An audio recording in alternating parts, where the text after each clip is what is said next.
반갑습니다. 11월 7일 금요일 큐티 스케치 시간입니다. 오늘 본문은 디모데후서 4장 1절부터 8절까지의 말씀입니다.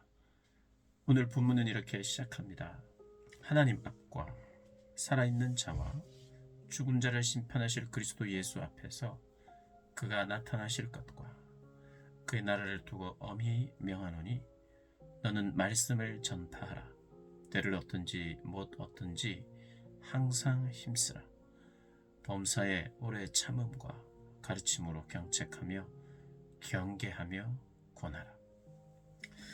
오늘 본문은 사도 바울이 이 디모데에게 꼭 하고 싶었던 말의 결론, 요점을 쓰고 있습니다. 굉장히 권위를 가지고 이야기합니다. 하나님 앞에서 산자와 죽은 자를 심판하실 그리스도 예수 앞에서 그가 나타나실 것, 그의 나라를 두고 엄히 명한다. 마치 우리 조선시대의 사극을 보면 왕의 명령을 가지고 온 사신이 어명이요 하면 그 어명을 받는 사람이 무릎을 꿇었듯이 무릎을 꿇고 들어야 할 내용이라는 것입니다. 무릎을 꿇고 왕의 이야기를 들어라. 듣고 어떻게 하랍니까? 무릎을 꿇고 존중의 의미로, 충성의 의미로 무릎을 꿇죠. 어명이요 하고 너는 사형이다 그러면 그걸 받아들여야 됩니다. 그게 어명이니까요. 무릎을 꿇고 내가 반드시 하겠습니다. 왜냐하면 왕의 말씀이기 때문에 거역할 수가 없어요. 왕의 명령은 그런 것입니다.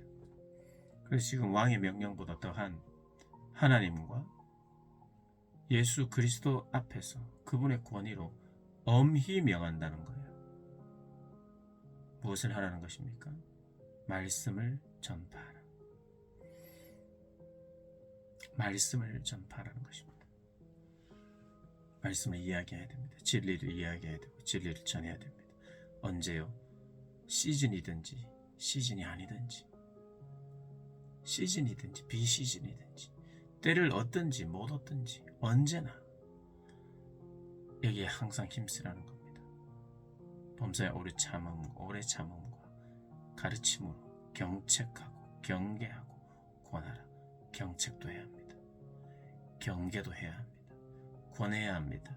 항상 힘써서 가르쳐야 합니다. 그것이 디모데 네가 해야 할 일이다. 이렇게 이야기를 하죠. 그러면서 그런데 네가 이 일을 하는 것이 쉬우냐? 그렇지 않다. 3절에 때가 이르리니 사람이 바른 교훈을 받지 아니하며, 바른 교훈을 지금 누가 말합니까? 디모데가 말해야 돼요. 디모데가 말하면 듣는다는 말입니까? 아닙니까? 안 듣는다는 거예요. 귀가 가려워서 자기의 사욕을 따를 스승을 많이 두고 들을 이야기가 정말 많다는 거예요. 바른 교훈을 받지 않는 이유가 자기의 사욕을 따를 스승이 너무 많아서 그것을 들으면서 허탄한 이야기를 듣고 진리에서 돌이켜서 허탄한 이야기를 따른다는 거예요. 그러니 내가 이야기하는 거, 내가 수고하는 거, 내가 힘써서 경계하고 경책하고 권면하지만 떠나간다는 이야기입니다. 그럼에도 불구하고 말씀을 전파하라는 것입니다. 말씀을 전할 수 없는 상황이, 전해도 안 된다는 상황이 있을 것이다. 그때는 무엇을 하느냐? 말씀을 전파합니다. 말씀을 잘 들을 때 뭐 해야 됩니까? 말씀을 전파해야 합니다. 듣지 않을 때는요, 말씀을 전파해야 됩니다. 그게 오늘 본문의 이야기입니다. 그래서 5절에 그렇게 이야기하죠. 이 모든 상황이 사실이다. 그러나 너는 모든 일에 신중하여 고난을 받으며 전도자의 일을 하며 네 직무를 다하라. 모든 일에 신중하랍니다. 그러니까 단지 전하면 되는 게 아니에요. 사람들이 듣지 않을 때 그래도 무조건 청중을 무시하고 떠들으라는 게 아닙니다. 그거는 무식한 거예요. 그건 잘못하는 겁니다. 듣든지 말든지 나는 그냥 말하겠다. 이게 아니에요.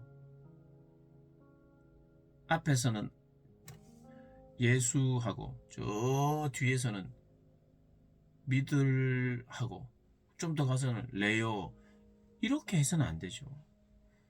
사람이 알아듣게 해야 돼요. 들을 수 있도록 해야 돼요. 그러니까 신중하게 모든 일을 신중하게 해야 돼요. 근데 신중하게 해서 듣게 하는데 정말 들어야 사람이 핍박을 하든지 정말 들어야 믿든지 둘 중에 하나입니다.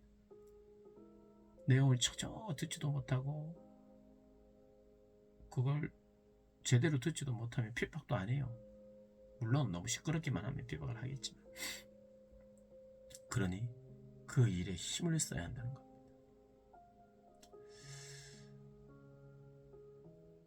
사실 비전이 있다, 저 사람은 비전이 있다라고 말할 때 그 비전은 하나예요.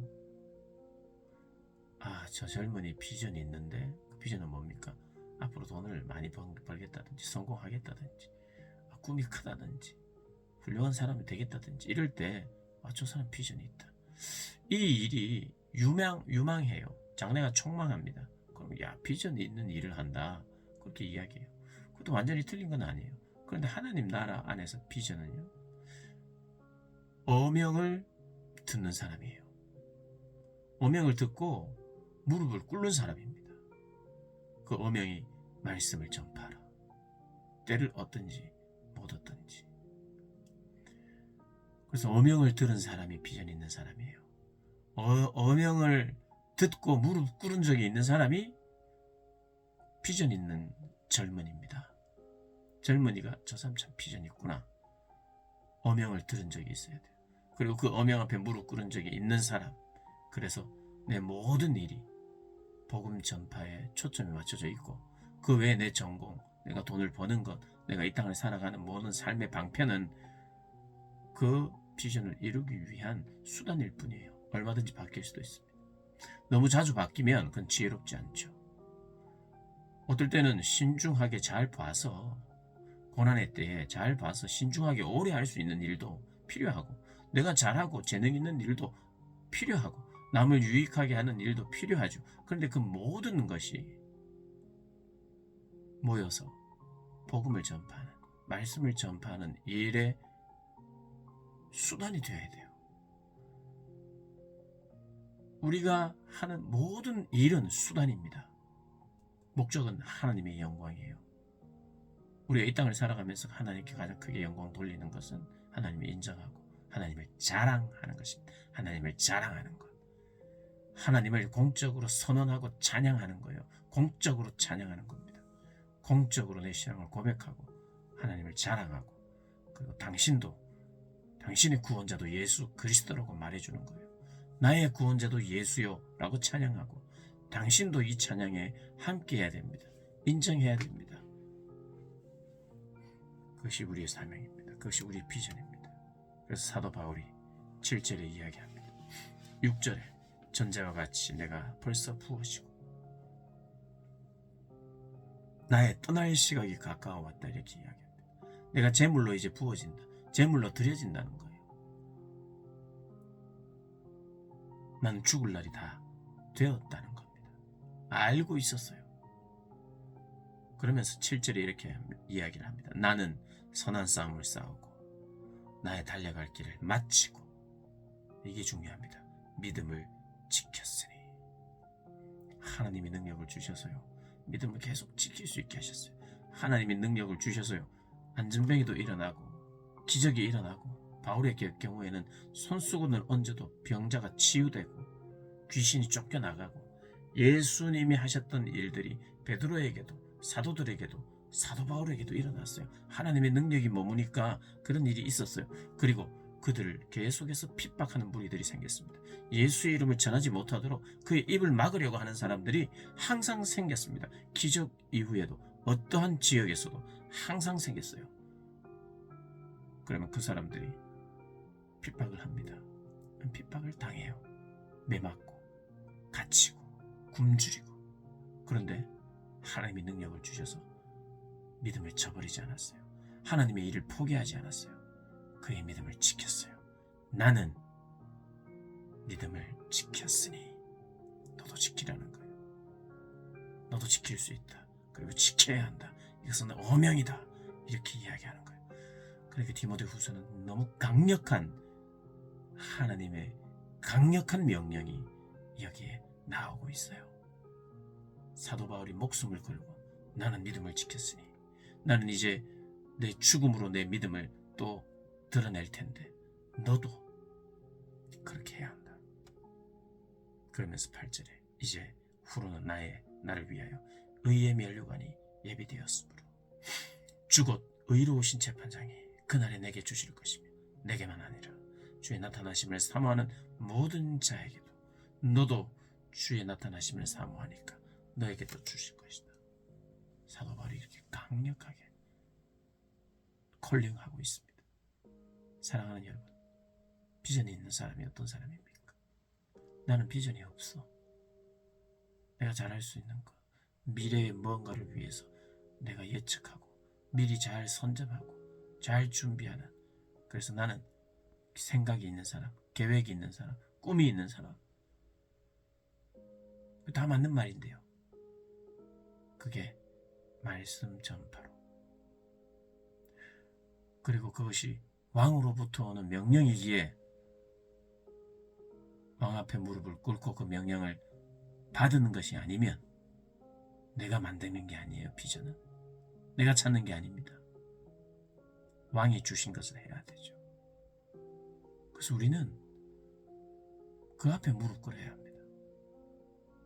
말씀하십시오. 그리고 예수 믿는다는 것은 어쩌면 무릎 꿇는 거죠. 왕이 내 안에 오셔서 나의 왕이 되시는 거니까 무릎 꿇어야죠. 왕이신데 왕의 명령할 뿐만 아니라 왕이 내 속에 들어와 나를 주장하고 싶다는데 무릎 꿇어야죠. 영접한다는 것, 무릎 꿇는다는 겁니다. 무릎 꿇는 인생, 무릎 꿇음이 회복되는 저와 여러분 되시기를 주님의 이름으로 축복합니다.